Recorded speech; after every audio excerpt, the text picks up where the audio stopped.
Hi and welcome to the We Need Votes podcast, where I am joined by the man with the most Kennergy I know, Mr. Jose Lopez. And of course, if you follow me on Twitter, as we are definitely not calling it the other thing yet, then you know my job was indeed beach before Ryan Gosling made it cool. How's it going, Jose? Going well, and I appreciate the compliment. We are here to talk about the cinematic event of the year, the phenomenon known as Barbenheimer.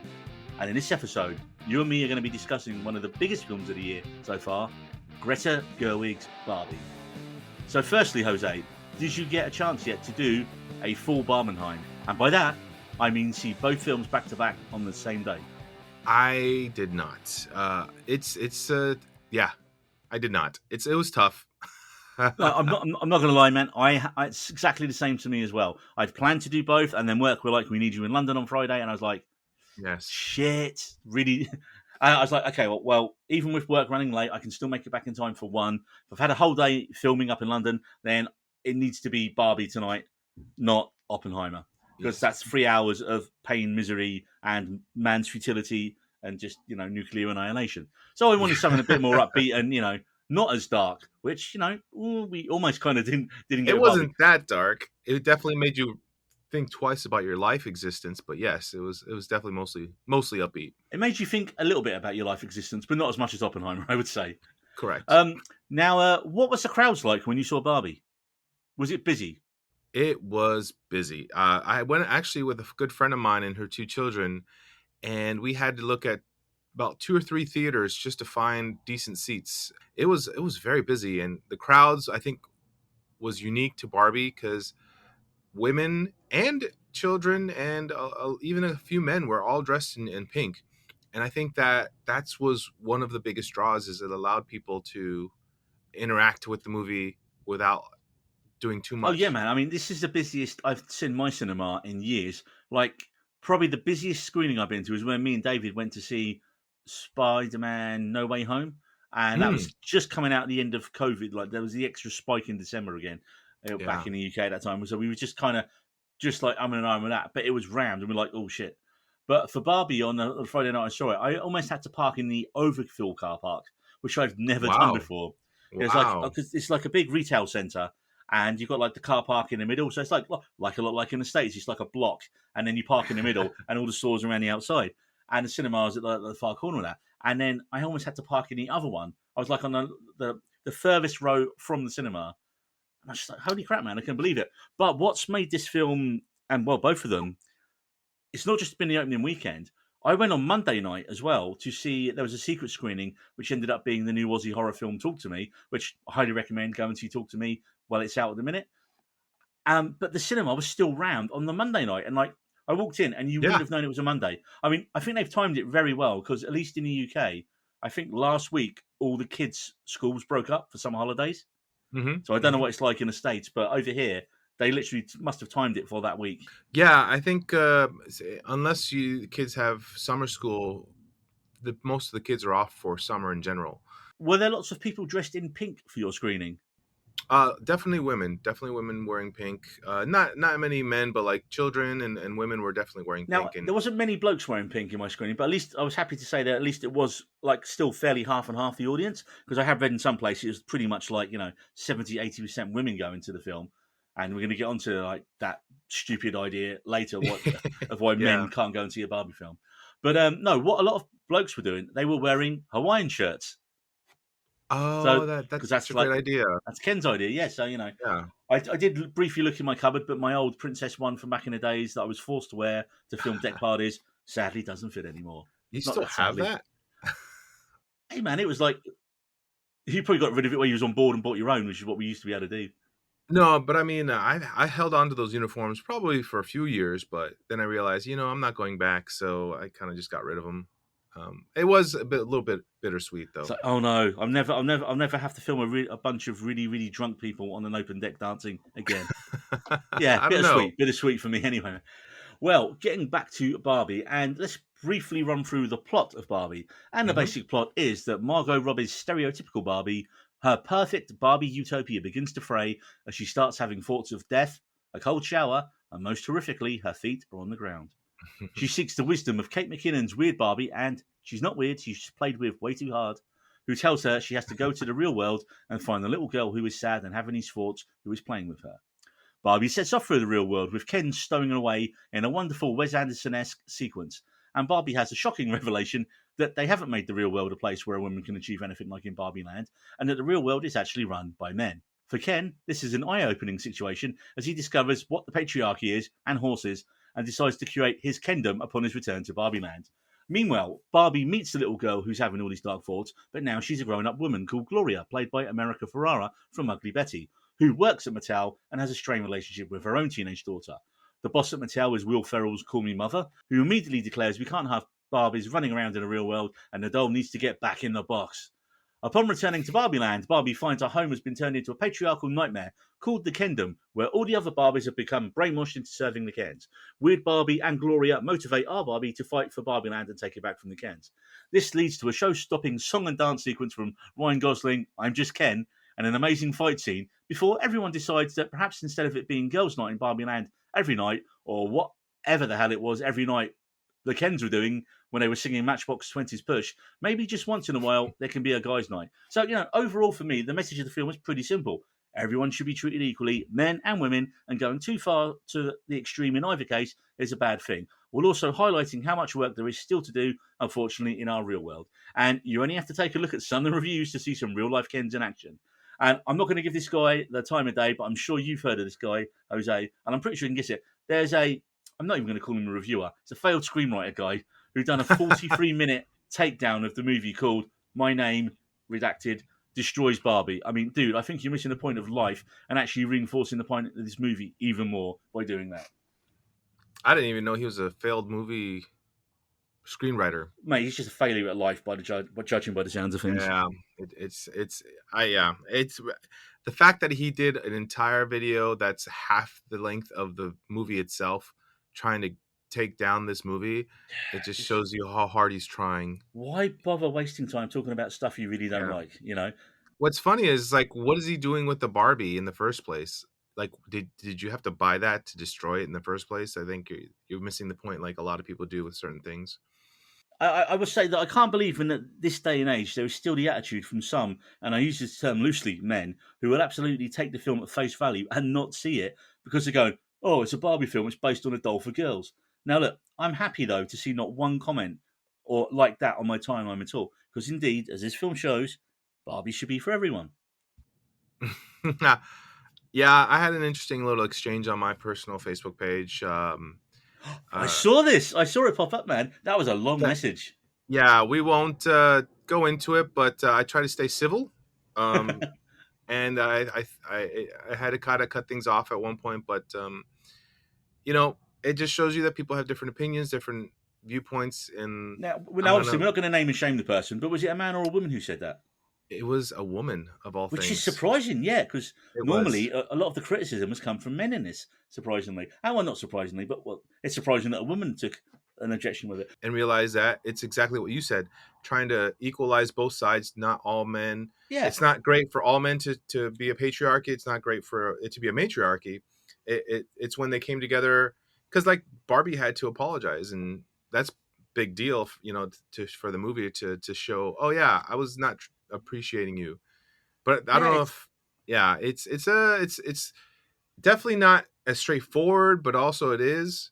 I think it, like you say, I think the message of the film is pretty simple. It's don't go too far to either side. Everyone should be equal.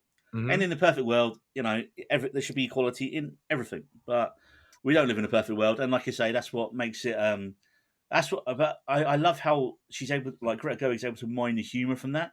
And we'll kind of get into that as we go on. So I also liked Helen Mirren. We should probably mention it. Helen Mirren had a great voiceover role in the movie.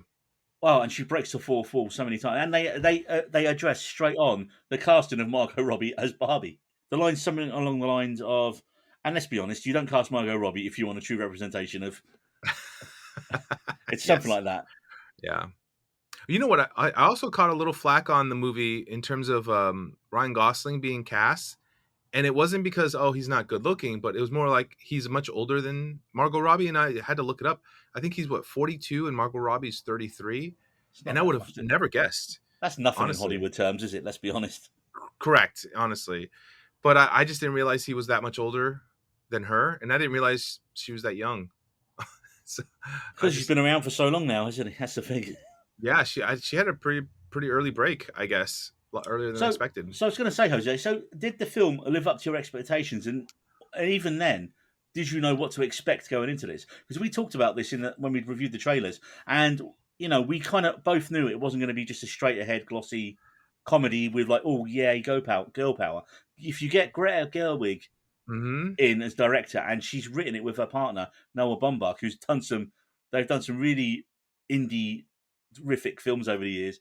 I don't think you're going to get the straight ahead kids surface level Barbie that you're going to get. You're not going to get the traditional Barbie film. There's going to be some clever messaging going on beneath the surface, and boy, did they deliver that with this Oh film. yeah. So I was kind of relating it to the Lego movie, to where you're thinking, oh, what are they going to do with Lego blocks? And then they give you a pretty positive message as a father son. So I was like, okay, maybe it'll be mother daughter. But even that one, that was kind of a bit of surprise. But instead of it being like a subtle undertones, it really just got in your face and be like, this is what's going on.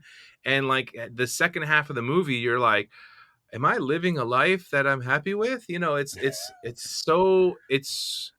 was such a wake up call, I think, for a lot of people. And there were parts where I heard women crying because of the whole mother daughter dynamic.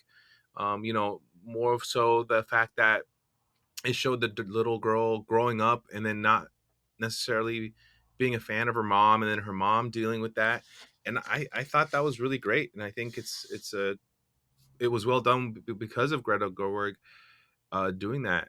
I mean, I really can't obviously relate to what women felt, but if I could hear the crying in the theater, I think it was well done. I mean, I think you can even take the very opening of the film as like the film's mission statement, right? You got Oh the yeah, birth of man, and it's the birth of Barbie. A different kind, and the whole point of that teaser trailer, and I love the message that the birth of Barbie can be seen as the birth of a new kind of woman. As you see the little girl smashing all the old dolls. So it's kind of even there, they're like inverting the yeah, original idea of it all. So, but with such, and that's what the film's got. It's got so many classic filmic references, and like you just yeah. know that Gerwig and Baumbach, when they wrote this, they had so much. They know Well, so much. They got so much filmic knowledge on what they're talking about. it's actually to the point where I think they are legitimate like homages to these Oh, films, not just 100%. like But they're homages, but they're also inverting them and doing something clever with yeah, them. it's more than just like, oh hey, look, this looks like this other thing in a movie. No, but they just do a really good job of like, oh, we're gonna take this idea and really make it smart. It's never just the surface level. Oh, we're doing a homage. We're making it look like that. There's a reason for that homage, and there's a Exactly. reason, and she's gonna do something and invert it somewhere. Now, I Yeah. do have a confession to make, Jose. I actually have the Matchbox 20 album with Push on it, and I don't know really what that says about me in the past, except for that came out in 1996. But the use of that song, sung by Gosling and the Kens, makes Matchbox 20 more relevant now than they have ever been since 1996. I mean, Neil, I think that you're old enough that it's okay. Now it Yeah, says another thing if you were to admit that you've played the song to a girl while trying to impress her, then while I'd playing laugh guitar. more. Yes, exactly. I believe the go-to song back in the days was "Anything" by Counting Crows. I believe was Hey, the oh, move back in the day. man. Oh, such a great reference. It's when you realise you are a 1996 Ken in like real life back in the day. Man.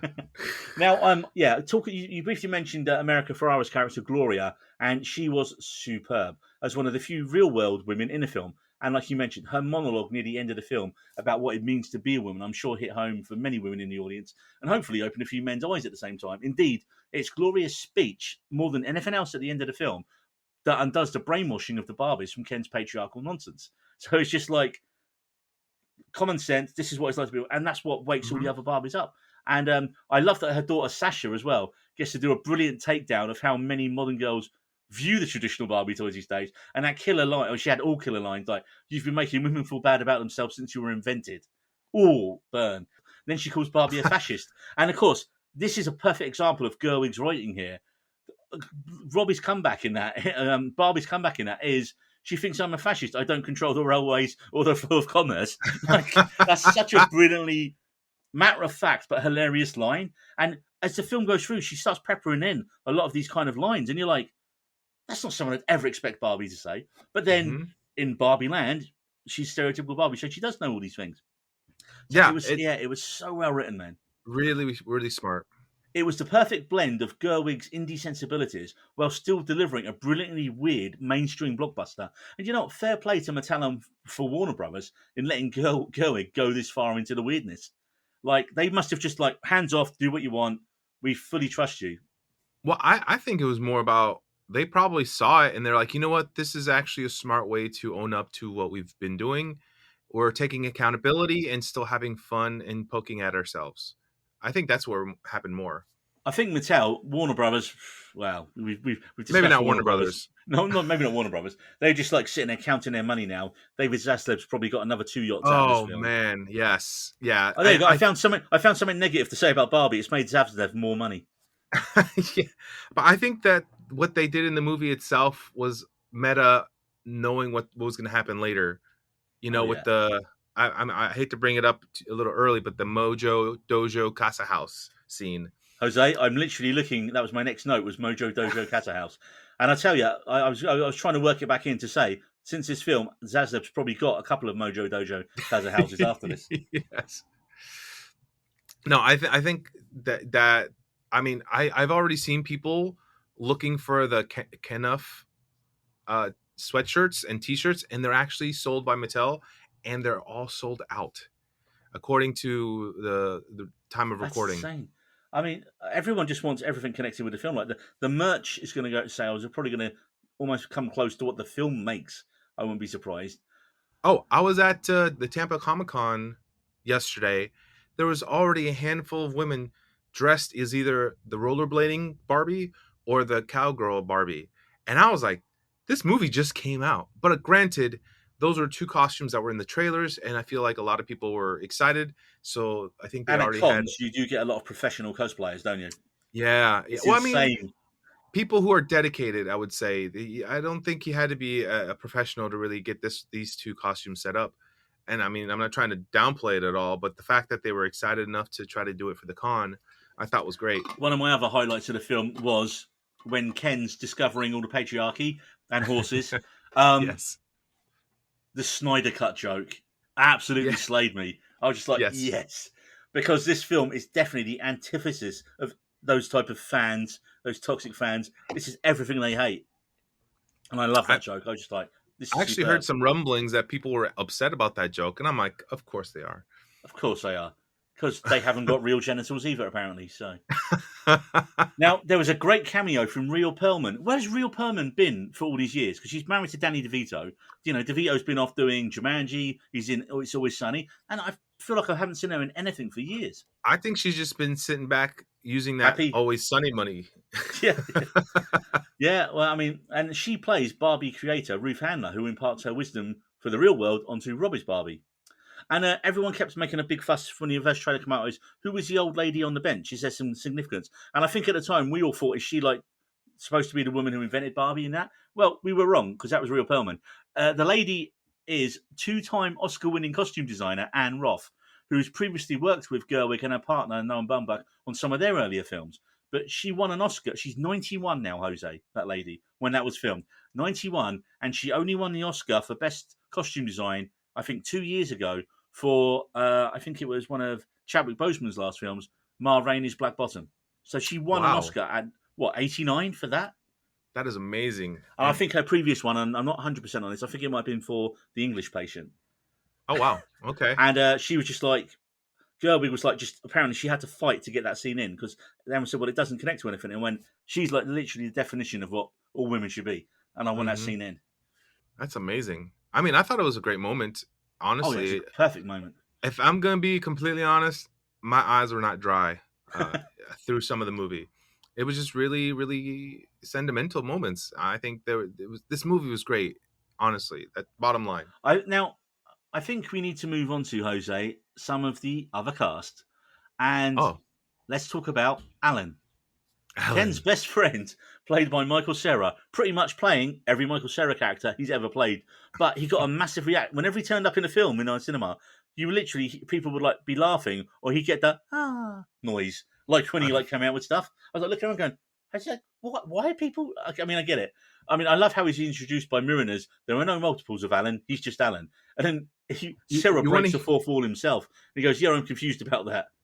You know what I've heard as a theory of what Alan is? Alan is healthy, balanced guy. He doesn't need Barbie, and that's why he's like goes from well in the like in the middle of the movie when Barbie tries to leave, and Alan's in the car with him. He's able to fight off all the construction workers, but then at the same time, he's smart enough to realize, oh, I got to help the Barbies. Because he's not a Ken.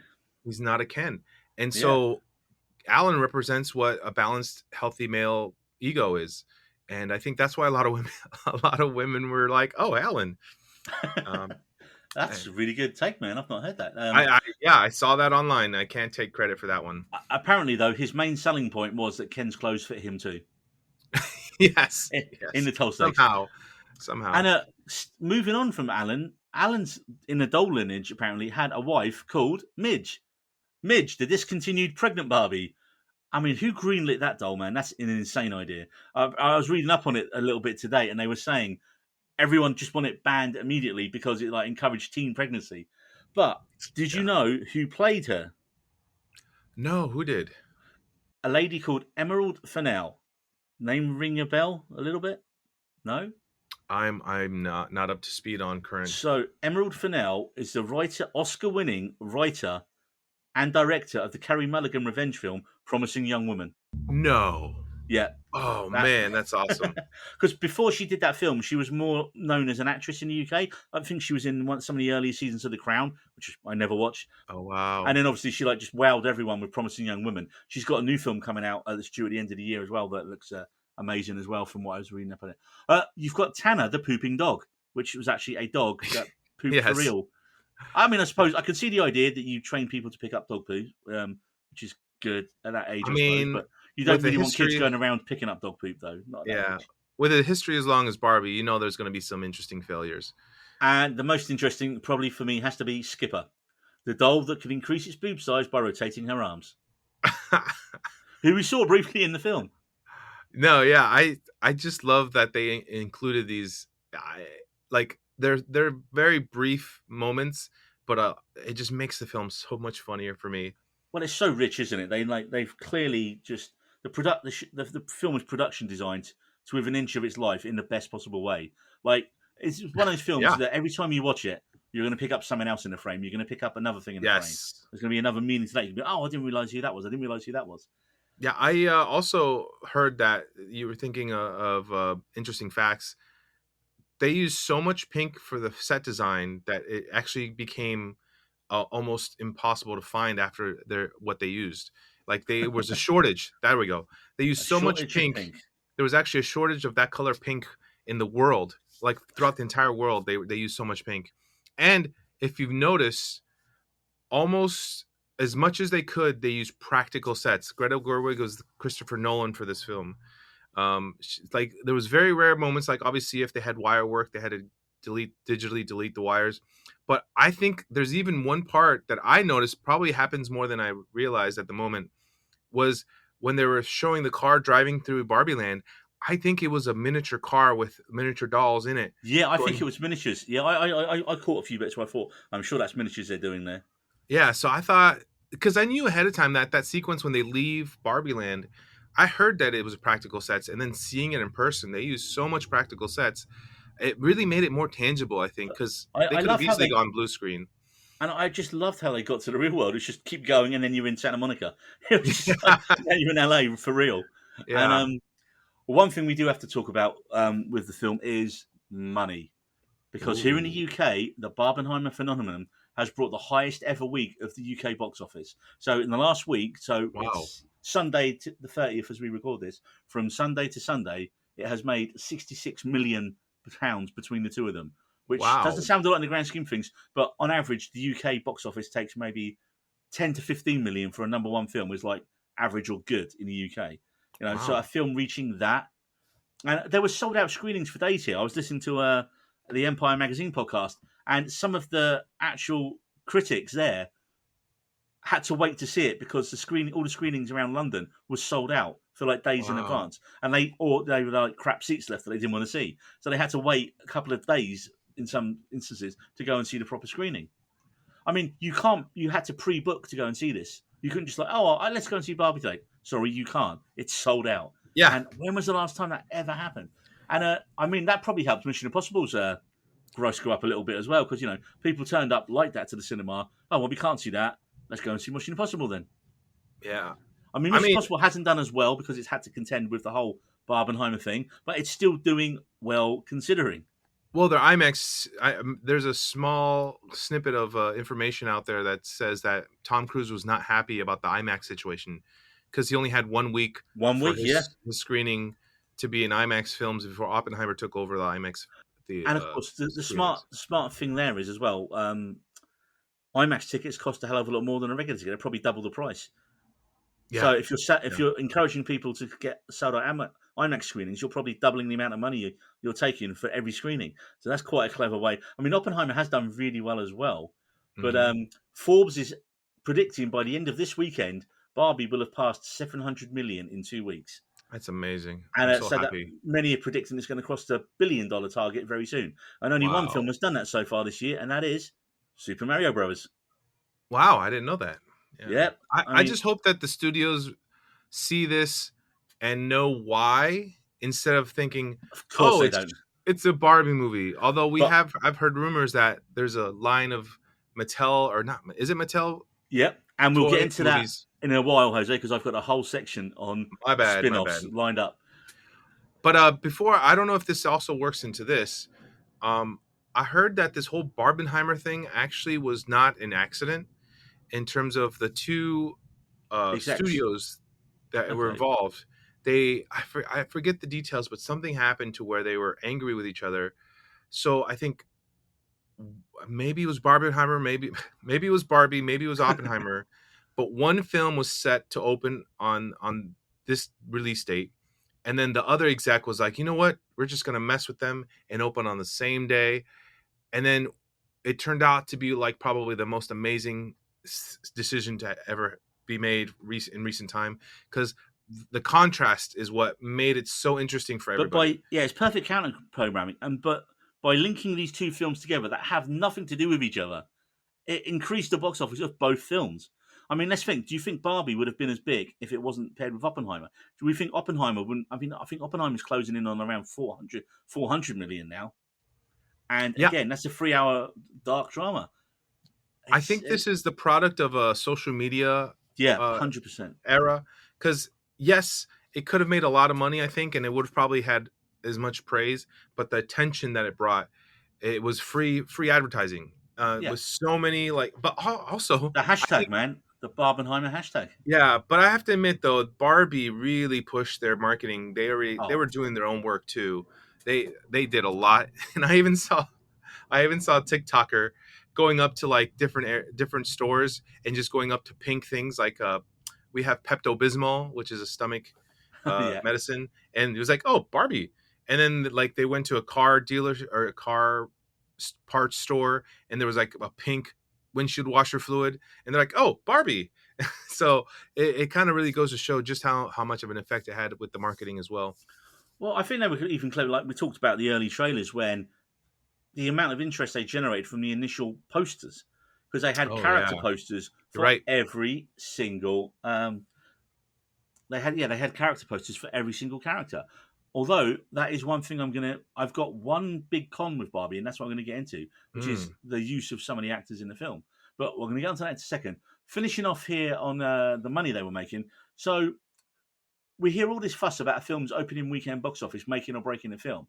But this weekend, Barbie's second weekend of being out, it's made $95 million in the States in its second weekend. And Gerwig, of course, is now the most successful female director ever at the box office in 2 weeks. The Monday after the first weekend of release as well, Barbie beat the Dark Knight's record. So Barbie has beaten one of Nolan's records for the most money ever taken on a Monday after a big opening weekend.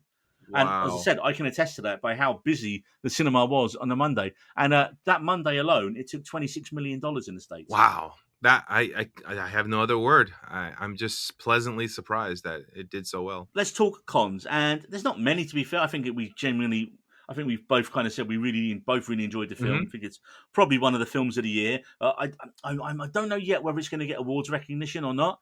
I think it could potentially get script. I think it could get costume, production design, music, song, but I don't think it's going to get the acting awards. Robbie is excellent as we expected, and the journey she goes on in the film is great because she goes from perfect doll to thoughts of death and existential crisis Barbie is superb. And I love how it's Gloria and Weird Barbie who kind of get her out of that funk, and when she's just laying on the floor when the kingdom is full effect. And Robbie, the film ends with her. I mean, we assuming the film ends with her becoming a real woman. And that last line, how the hell they got that last line in the film, where she goes, "Yeah, I need to see my gynecologist." You can guarantee how many young girls went with their parents and they literally just turned to their mum and dad and went, "What's the gynecologist?" Yes, yes. I again, that's part of my original Facebook post. Although I have a few female friends with kids that they thought honestly all of these comments and mentions were probably just going to go over their kids' heads. They had Yeah, no issues. I don't know if you saw. I don't know if it was posted on our Twitter page or it was a DM to me. One of our listeners, Zach from Canada, he says, "Right, but can I take my 5-year-old to see it?" And I was No, like, maybe it's yes. bright. I was like, oh, I don't know. There's nothing like in terms of like, there's nothing bad on screen visually, is it? There's Hmm. no, the violence is all cartoonish. There's nothing sexually suggestive in it Well, here's the funny that part stands is out. the movie is PG-13, which I didn't know of until after I watched it. Do you think it's Uh, for the beeps, motherfucker, that President Barbie says at one point, or it's just I think it's The themes, I think. I just think it's the themes really, Yeah. because like you said, there's no overtly visual intensity that's like too much for kids. It's just the content. It's And I the think that's why it's words. okay for a 5-year-old. Like I said, It I is, think I yeah. think if you're unsure as a parent, it's Barbie. Go and see it, and then decide whether you want to take your kids to it because it's a great, as we say, it's a great film anyway. But yeah. So my only real con, and it's a minor thing, is that so much was made of the starry cast of alternate Kens and Barbies beforehand, as we was talking about the character posters. But so many of them had hardly anything to do in the film, or were hardly had. They were really underused, and I get that because it's stereotypical Barbie's story, not Hmm. their Barbie or Ken story. But you had the sex education trio of Doctor Who, brand new Doctor Who, Ncuti Gatwa. He maybe had 2 lines in the whole film. You had Emma McKay from Sex Education. Again, next to nothing to do. Connor Swindle's intern character. He had a couple of good lines, but then, his total screen time was probably 3 or 4 minutes. In fact, I did read one review, and I can't forget what this was now, and they were saying you could have removed all the Mattel executive stuff, and it wouldn't have affected the film at all. Mm, I mean, the yeah, only link is that is you kind of need. How would you have brought in Gloria's character then? Because she was working for Mattel and had history correct, of Barbie. correct. But bar that, I can kind of see. It's just like a Keystone Cops thing, wasn't it? With like Will Ferrell and a bunch of useless dudes running around trying to chase people down. It was fine for what it was. It didn't need to be anything more than that. Yeah, so I'm going to counter that just a little bit because yes, they were definitely underutilized, but in a way, I think having major stars does two things. It brings in attention to the side characters, but I feel like it gives legitimacy and good acting to these side characters because what would have happened if these side characters were just kind of given to modest actors who aren't as Oh yeah, recognizable. no, I'd agree with that. I mean, I Hmm. remember. Have you seen the Kenneth Branagh Pyro one, Death on the Nile? That's Oh on Disney no, I Plus. haven't. I should have. Okay, it's worth watching. It's on Disney Plus. One of the main actors in it, like obviously Gal Gadot's the star of it, and I'm not a fan of Gal Gadot. Yes, I have watched it. Yes. If you saw Death on the Nile, you've got Gal Gadot, who is the star of the film. She's a beautiful woman. Fortunately for me, she's also a massive charisma vacuum on screen. It's just I'm sorry, but being really hot is just not enough, and yet she's somehow getting by on that in all these films. You know what though? She wasn't the only one who. I think it was more of the screenwriting on this one. Well, no, because I'm going to argue that Emma McKay, who is one of the Barbies in this, Oh, acts her off okay. screen in every scene she's in it. She's the jilted girlfriend at the start of the film, isn't she? So You were she's one of correct. the initial suspects, and she is every time they got a scene together, and you're like, young British actress, big Hollywood superstar. I'm sorry, I mean this was frustrating the other week. Emma McKay was in the final round of auditions to be Lois Lane in James Gunn's Superman. Yeah, yeah. No, you're right. Actually, thinking back at what she did do a great job. Yeah, but that kind of reinforces your point there that having great actors in like a couple of line roles, it means they nail those lines, right? Hmm. Michael Hmm. Cera's character, like Alan, like we mentioned Alan, every time he got a reaction almost every line he had in the film. Yes. But what was your con, I would Jose? say, like again, it's a small con, and it's kind of just a nitpick, but the tone of the movie really went from one side to the other once you get to the real world, and I think it for the most part it does help like push the narrative, but like I think the marketing really doesn't prepare you for that, and almost like it's just like a little bit of a roller coaster. But again, it's not horrible. It's just it's like whoa, what am I getting into? But I think going back into a second or third time, then it's really just gives the movie something to look forward to enjoy. Well, I think that's kind of comes down to the main question that we didn't know what to expect with this type of film, did we? And so Yeah. tonal whiplash is definitely something. But I mean, again, and I can argue the point back on this one. You need that tonal whiplash because she's from Barbie Land, Ken's from Barbie Land, where everything's perfect if you're a Barbie all day, not so much if you're a Ken. And then you get to the real world, and it's the complete inversion of that, where if you're a man, everything's great. Like we got Ken trying to be a doctor. Give me a pen. Give me one of those clicky things. Give me a Yeah. board. I'm going to do an appendectomy. No, you can't. Someone call security. And then when he discovers, I just love it. I love the fact he discovers it's through books that he discovers about horses and the patriarchy. And yeah, it's just hilarious. And what I like is he basically becomes the film's main villain for a good It portion of what? it, doesn't he? Yeah. And Yeah. he The really Kens. commits to it. He's not afraid to be unlikable in it. He becomes like a total dude bro dickhead in it. Yes. Although not as much as Simi Lou's other Ken, who just Oh, the he was villain to the superb. villain, Yeah, villain the to the arch villain. Yeah, nemesis. his he was really funny as well, man. They did a really good job, honestly, So with a yeah, lot of the characters. you're right on that. You're really right on that. Like having bigger actors in smaller roles, it means that Thank you. every line, every line that actor gets, they absolutely nail. Whereas, like, I suppose if you didn't have good actors, like you said, they were just not as good actors in doing those lines. You just cut the scenes, or the character would be like, well, it's not getting a reaction, it's not doing anything. The other thing, and this is this is kind of the legacy of this film going forward. And you hinted at this earlier, Jose. Spin-offs.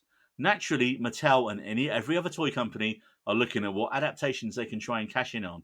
And honestly, I think most of them are going to completely miss the market because this was a lightning in a bottle moment where the toy company and the execs actually picked the perfect writers and director for the project. And that despite it being a big budget studio film, it still felt enough like a Gerwig film in terms of its dialogue and sensibilities. And I really have serious doubts that Hollywood's going to be able to pull off the same trick again in terms of making a great movie with a positive message. When, as we all know, Hollywood loves sequels, and that just gives us the standard law of diminishing returns. However, I think potentially there is a chance of Mattel doing it again as they set up their Mattel Cinematic Universe, although I'm pretty sure they can't call it the MCU. Yes. No, so one of the films they've got lined up already stars Oscar winner Daniel Kaluuya, and he's producing Barney the Dinosaur. Yeah, okay. And I here's the weird thing: Mattel have described it as an A24 type surrealist film Wow. about millennial pressure, about all these kids who grew up with it. So it sounds definitely out of the box already, doesn't it? It sounds like something very interesting. You know what? If I'm actually now my mind is shifting, and you know what kind of reference point it's using right now to think about what's going to happen is Into the Spider-Verse with Sony. Mhm. How Sony before Spider-Verse, the movies were questionable at best because of the emoji movies, what we think of before Spider-Verse. But now I feel like Sony's kind of done a 180 with the quality and content of their animated side of the studio.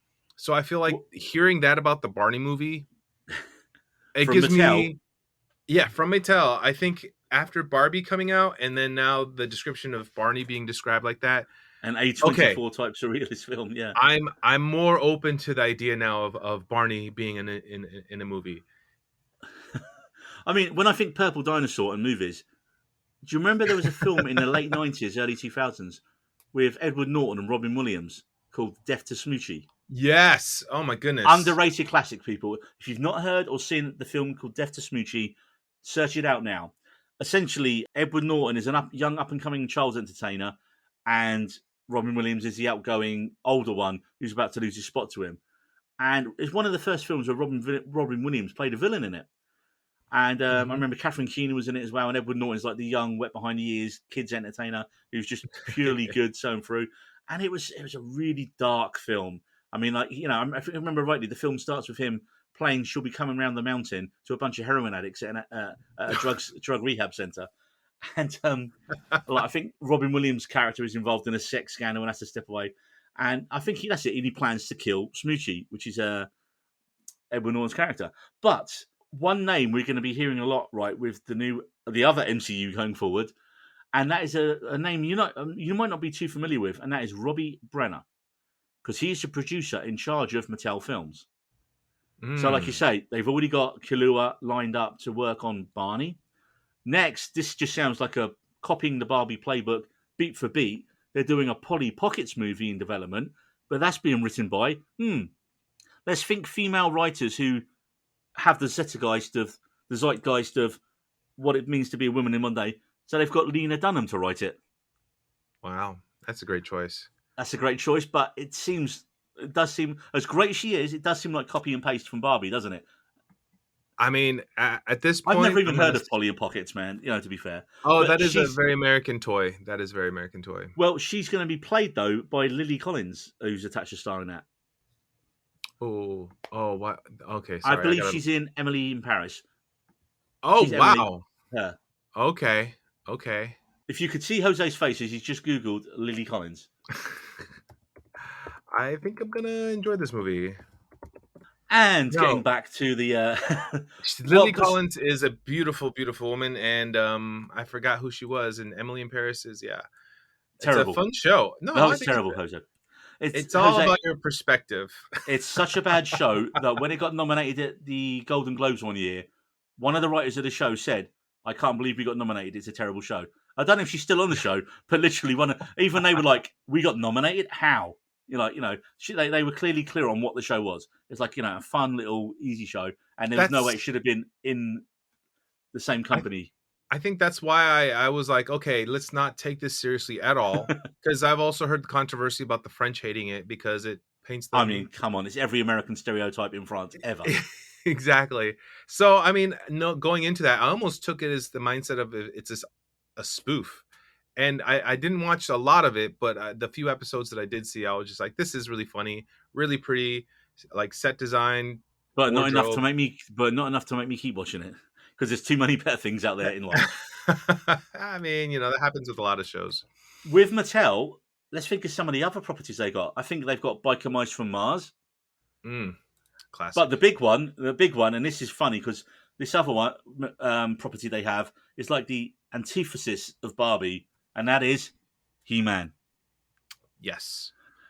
We had the 80s dodgy film with Dolph Lundgren and, to be fair, a pretty amazing Frank Langella, and Courtney Cox's character, who was just not in the cartoons at all. So everyone was like, who is this? And it was pretty bad. I remember having the old Spectrum video game of it and playing it all the time. Neil, I dare you to badmouth that movie again. It's terrible. That is a classic in my Classically opinion. Terrible. Look, it's one of my favorite movies from that era. Honestly, I enjoyed so much. That's where we're gonna have different opinions on this. It's not the most polished, but I love it. It's just a fun movie to watch. I remember reading some of the stuff about behind the scenes about it, and it was just apparently a nightmare trying to get it. Oh yeah. Like, it was not a pleasant production, and like no one seemed to know what they were doing. And yeah, like okay, I'll give you a hit. It's a cult classic of its time, and the cartoons would be good. I mean, although I know Kevin Smith did the remake on Netflix, didn't he? The recent He-Man cartoon. Yes. And then, if I remember right, I didn't watch all of them, but basically they kind of pushed Sarah Michelle Gellar's She-Ra more into it, and it ended up becoming a He-Man show about He-Man in it. And again, lots of men our age got upset about it, and I wasn't really that fussed, to be fair. I watched a few of them. I was like, this is fine. But what I want, okay, here's a question for you if you're Mattel. How the hell do you do a modern day He-Man movie or TV show I mean, who the hell is going to want to get that bowl cut as well, man? I was I joking, right, man? All the bros are going to line up for this. Like, this is like the Snyderverse Volume 2. I mean, I've just hinted it, haven't I? Get Zack Snyder to direct a He-Man movie, man. There you go. I'm only half joking. Do we need that kind of toxicity? I mean, do we want to be cartoon accurate, or are we just going for 1980s accurate? You know? Yeah, what if you got a Taika Waititi style approach on it? That we could do it. Oh, it's Hemsworth, isn't it? Hemsworth's going to be He-Man. There you go, job done. Oh, He'd be actually, perfect for it, wouldn't he? yeah. I mean, you said it, not me, but I agree with it. Taika and Hemsworth. I mean, but that's if you're going for like cheesy comedy style. Oh, I think there's a chance you to know do what? like a darker version. To be fair, man. I'll be honest. In this scenario, I think a Taika Hemsworth reunite with it being that much humor would make sense in this situation.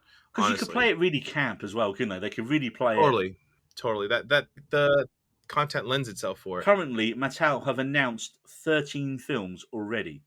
There's an American Girl movie that's been pitched as Wow. Booksmart meets Bill and Ted. I don't know what American Girl is, but Booksmart meets Bill and Ted has me sold already. Okay, it's basically a child's doll, but in a I don't know too much about it, but yes, it's a child's doll that has themes where they dress up like a child version of Barbie, but with bigger dolls, like the more traditional dolls you would think of. So, in other words, another doll film.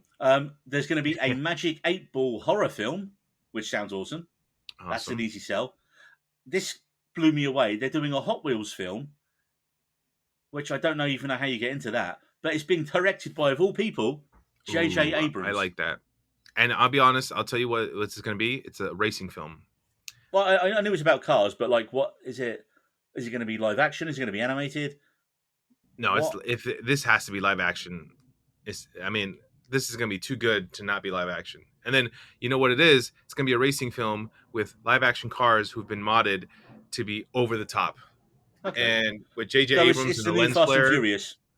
I think so. They're like, you know what? Cars are hot right now. Let's take on this series because it's about Well, to end in you know, the last yeah, movie. exactly. They're like, right, yeah. So Fast and Furious is winding down. It's going to finish. Here's your new car series. Exactly. Guess. Oh, sorry. There's 13 announced. There are 45 properties in development at the minute for Mattel. Okay. I mean, granted, like all they're probably doing is like, okay, what do we sell? Let's just potentially put that in development. And let's see what actually comes out. I'm not holding my breath because of the whole Universal series of monsters that they were gonna do, and then they did one really bad Oh, movie.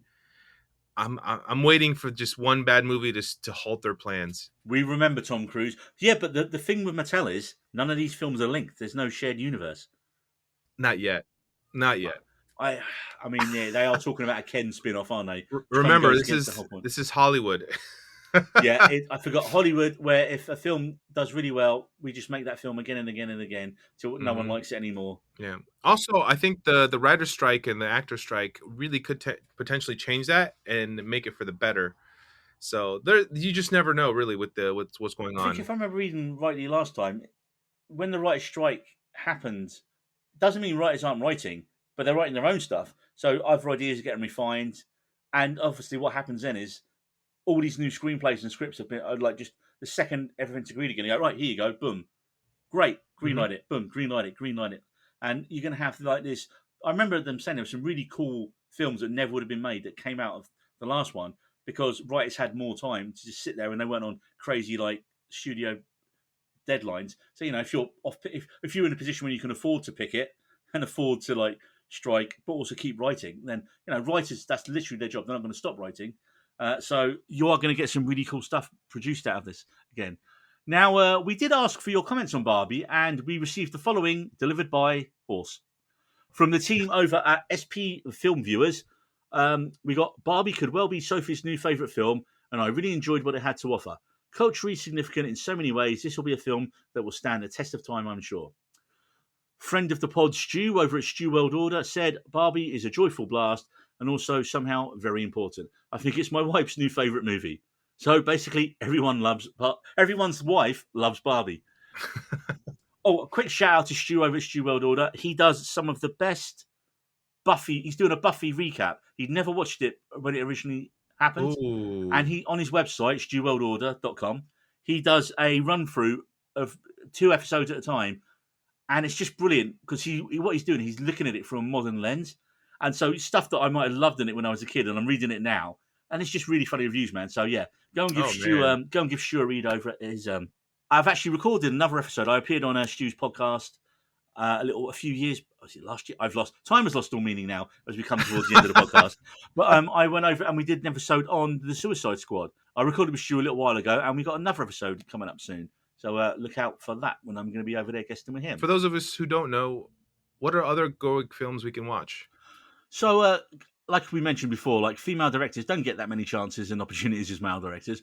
And Barbie, I believe, is Gerwig's 4th film as a director, although she has written quite a few films with her partner, or for films her partner has directed, Noah Baumbach. But her first film as director was 2008's Nights and Weekends, which she acted in as well. And the film followed a long-distance relationship and its aftermath. So that was quite like a low indie core one back in 2008. Then it was Lady Bird, which, she got all her Oscar nominations for in 2017. She was nominated for Best Director and Best Original Screenplay for Lady Bird in 2017. And then 2 years later, Little Women, nominated for Best Adapted Screenplay. And I'm fairly certain she's going to get nominated for Best Screenplay again for Barbie next year. Oh, most certainly. I feel like it'd be a snub if she doesn't. Although, it's weird because, like Gerwig, she kind of facilitates between acting, producing, writing, and directing. So looking at her upcoming projects, she is writing Snow White, Oh, which is interesting. going to be directed by Mark Webb. She's her next directorial project is going to be she's adapting the Chronicles of Narnia again for Netflix, and at the minute it's going to be 2 films. Do you know what books? I'm assuming you're going to start with the first 2, or maybe the first 3 and blend them in.